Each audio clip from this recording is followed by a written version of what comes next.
Droit même à la rectification, vous l'avez dit.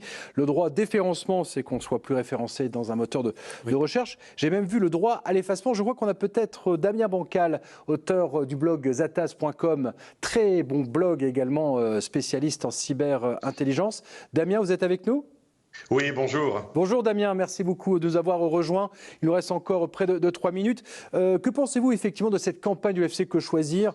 Je ne suis pas une data, avec ce site fort bien construit qui nous éclaire, nous internautes. On ne pense pas obligatoirement que toutes nos données vont rester peut-être à vie et peuvent peut-être même nous desservir. C'est clairement un outil indispensable. C'est une excellente idée qui a été proposée là, qui est simple d'accès.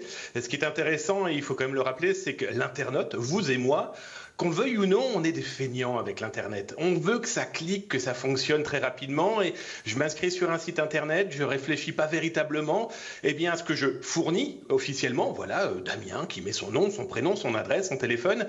Mais il y a aussi toutes ces informations qu'on diffuse, qu'on fournit à des sites Internet, des blogs, peu importe, et dont on ne maîtrise pas du tout. Ça va simplement de l'adresse Internet, l'IP, la fameuse immatriculation. On l'a souvent vu, Guillaume, par exemple aussi sa machine, son navigateur, l'OS. Ça veut dire quoi? Ça veut dire si on est sous Mac, si on est sous Windows. Bref, on fournit tellement d'informations qu'il faut rabâcher. Clairement, c'est un terme que je vais utiliser de chez nous. Il faut perpétuellement faire une mise à jour, non pas de l'informatique, mais de l'humain. Et cette idée-là est géniale.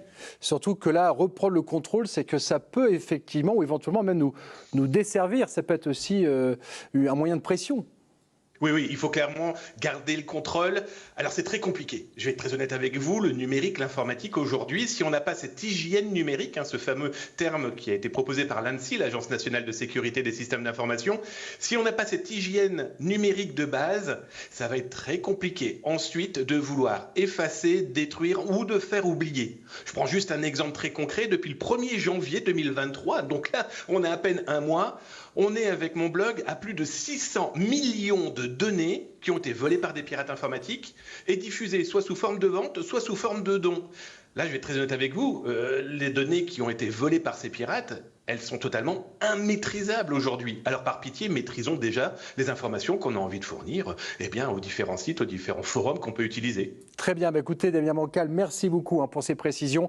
Je rappelle que vous êtes l'auteur de l'excellent blog, n'hésitez pas à vous y rendre, zatas.com. Robert Bréon, président de l'UFC Que Choisir Hauts-de-France, merci également.